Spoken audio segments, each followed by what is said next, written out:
बिजली बोर्ड के प्राइवेटाइजेशन व ओपीएस के मुद्दे पर विद्युत कर्मियों ने दी प्रदर्शन तेज करने की चेतावनी। Electricity board employ joint front ने शिमला में केंद्र व प्रदेश सरकार के खिलाफ जमकर की नारेबाजी। यूटी चंडीगढ़ में विद्युत विभाग को प्राइवेट कंपनी को सौंपने के लिए केंद्र की मोदी सरकार की कड़ी निंदा की। प्रदेश में अन्य सभी विभागों के लिए ओपीएस लागू कर चुकी सुक्खू सरकार द्वारा विद्युत कर्मियों से किए जा रहे भेदभाव के लिए जल्द मोर्चा खोलने का ऐलान किया। केंद्र सरकार की तरह हिमाचल सरकार द्वारा भी इलेक्ट्रिसिटी बोर्ड के विघटन व स्टाफ कम करने के प्रयासों की निंदा की। हिमाचल प्रदेश बिजली बोर्ड के कर्मचारियों द्वारा आज राजधानी शिमला में विद्युत विभाग के प्राइवेटाइजेशन व हिमाचल के बिजली कर्मचारियों के लिए ओल्ड पेंशन स्कीम लागू न किए जाने के लिए प्रदेश व केंद्र सरकार के खिलाफ जमकर नारेबाजी की गई। 1 घंटे तक ड्यूटी के बहिष्कार अथवा सांकेतिक हड़ताल के दौरान संयुक्त मोर्चा के पदाधिकारियों ने केंद्र शासित राज्य चंडीगढ़ में इलेक्ट्रिसिटी डिपार्टमेंट प्राइवेट सेक्टर अथवा कलकत्ता की एक कंपनी को बेचने के लिए केंद्र की मोदी सरकार की कड़ी निंदा की। कर्मचारी नेताओं ने कहा कि पड़ोसी राज्य अथवा यूटी में इलेक्ट्रिसिटी डिपार्टमेंट को प्राइवेट सेक्टर को सौंपे जाने का फर्क हिमाचल पर भी पड़ेगा और प्रदेश का विद्युत बोर्ड चंडीगढ़ के कर्मचारियों का साथ हमेशा देता रहेगा।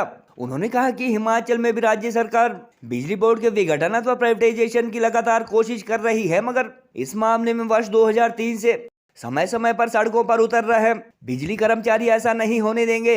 सरकारी कर्मचारियों को ओल्ड पेंशन स्कीम की अपनी इलेक्शन गारंटी को 2 साल की सबसे बड़ी उपलब्धि मानने वाली प्रदेश की कांग्रेस अथवा सुक्खू सरकार द्वारा विद्युत कर्मियों के लिए ओपीएस लागू न किए जाने का जॉइंट फ्रंट ने कड़ा विरोध किया और गत वर्ष से इस बारे विद्युत कर्मी कई बार जिला, राज्य व मंडल स्तर पर प्रदर्शन कर चुके हैं। विद्युत बोर्ड कर्मचारी नेताओं ने चेताया कि यदि प्रदेश सरकार ने उनकी पुरानी पेंशन की मांग को पूरा नहीं किया तो स्नो सीजन अथवा सर्दियां निकलने के बाद इस मुद्दे पर फिर से आंदोलन तेज किया जाएगा।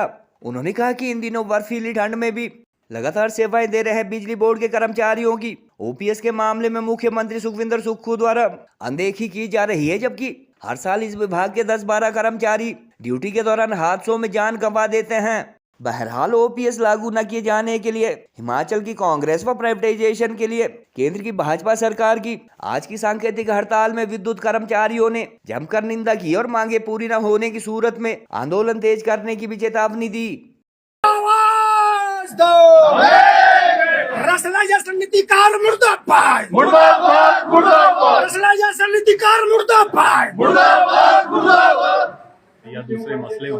ओपीएस पे तो मैं ओपीएस से पे कहना चाहूंगा और सीधा सीधा मेरे ख्याल में बहुत सारे कर्मचारी आप सुने होंगे तो आप आज लोग सीधा सीधा कह रहे हैं कि माननीय मुख्यमंत्री जी बिजली बोर्ड को ओपीएस नहीं देना चाहते हैं। तो मुझे लग रहा है आज हमें भी ये लग रहा है कि कहीं ना कहीं ऐसा न हो कि माननीय मुख्यमंत्री बिजली बोर्ड को ओपीएस से वंचित रखना चाह रहे हैं। मैं आपके सामने एक मामला लाना चाहूंगा।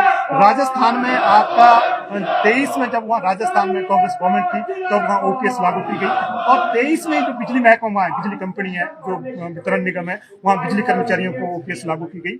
और फॉर्चुनेटली सौभाग्य से आप देखेंगे अभी 23 तारीख को, अब तो गवर्नमेंट भी चेंज हो गई है, बीजेपी गवर्नमेंट है, तो जीपीएफ के खाते जो दूसरी गवर्नमेंट वहाँ अभी आज का रूलिंग गवर्नमेंट है उसने वहाँ ओपीएस लागू किया और जीपीएफ के खाते उनके खोले हैं जो कर्मचारी जो 1200 लोग उसमें ओपीएस में आए हैं। तो मुझे लग रहा है प्रदेश सरकार को एक सीख लेनी चाहिए कि जब राजस्थान में कांग्रेस ने शुरू की उसके बाद जो वहाँ सरकार बदली है उसने उसको आगे कैरी किया और वहाँ के जो बिजली कर्मचारी उनको आपको ओपीएस दिया, लेकिन हिमाचल का प्रदेश का कर्मचारी आज भी उसे वंचित है। मैं कहना चाहूंगा सरकार दुहाई देती है कि बिजली बोर्ड की अर्थव्यवस्था ठीक नहीं है, हमारा सिस्टर ऑर्गेनाइजेशन एचआरटीसी है उसकी अर्थव्यवस्था बिजली बोर्ड की तरह ही है, लेकिन वहाँ आपके आते ही जब आपका गवर्नमेंट डिपार्टमेंट ओपीएस लागू हुआ वहाँ एचआरटीसी में ओपीएस लागू हो गया। लेकिन बिजली बोर्ड को कहीं ना कहीं आज जो संचय कर्मचारियों के बीच में जो कह रहे हैं या जो लोग कह रहे हैं कि माननीय मुख्यमंत्री जानबूझ के बिजली बोर्ड के कर्मचारियों को इससे वंचित रख रहे हैं, तो हमें भी आज एहसास हो रहा है कहीं ना कहीं जो प्रदेश सरकार है बिजली महकमे के कर्मचारियों को इसे वंचित रख रहा है। हम एक चीज और कहना चाहेंगे, आज आप देखेंगे आज आप 2 दिन पहले बर्फ गिरा है प्रदेश के कोने कोने में, जो यहाँ बर्फ गिरती है हमारे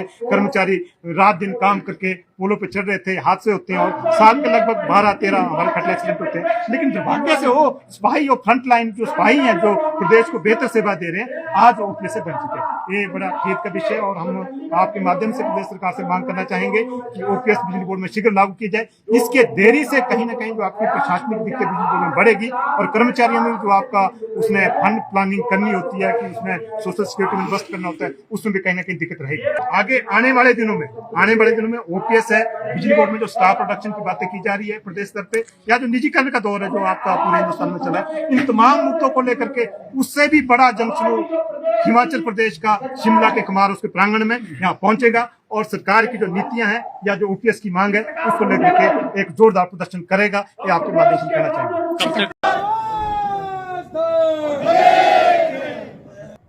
हिमाचल प्रदेश में लगभग 63 जो लोकेशंस हैं, जो डिवीजन सर्कल या चीफ ऑफिस है, लगभग 63 लोकेशंस में इसी तरह का कर्मचारी गेट के बाहर गेट मीटिंग के माध्यम से विरोध प्रदर्शन कर रहा है।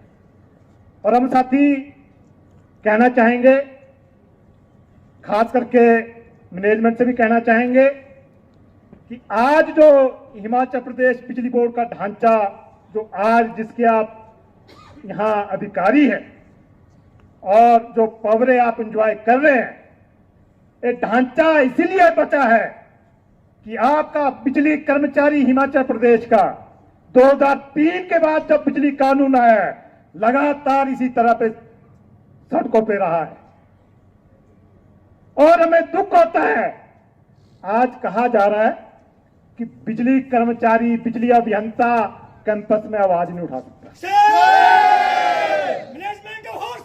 और हम कहना चाहेंगे कि आज अगर आप प्रबंधक वर्ग में है, इसलिए कि ये जो बिजली बोर्ड का कर्मचारी अभियंता है उसने बिजली बोर्ड को इंटीग्रेटेड फॉर्म में रखा है।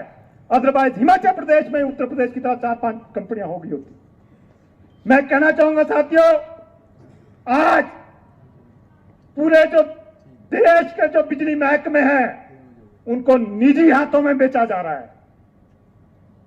आप देखेंगे पहले बिजली संशोधन विधेयक 14, 18, 21, 23 और अब कोई बिजली संशोधन विधेयक नहीं आएगा। केंद्र सरकार कई हथकंडे अपनाए, कोविड के दौरान में बिड डॉक्यूमेंट लाया और उसके बाद स्मार्ट मीटरिंग लाई ताकि आपका एक बड़ा काम निजी हाथों में जाए। लेकिन अब तो सीधा ही काम है।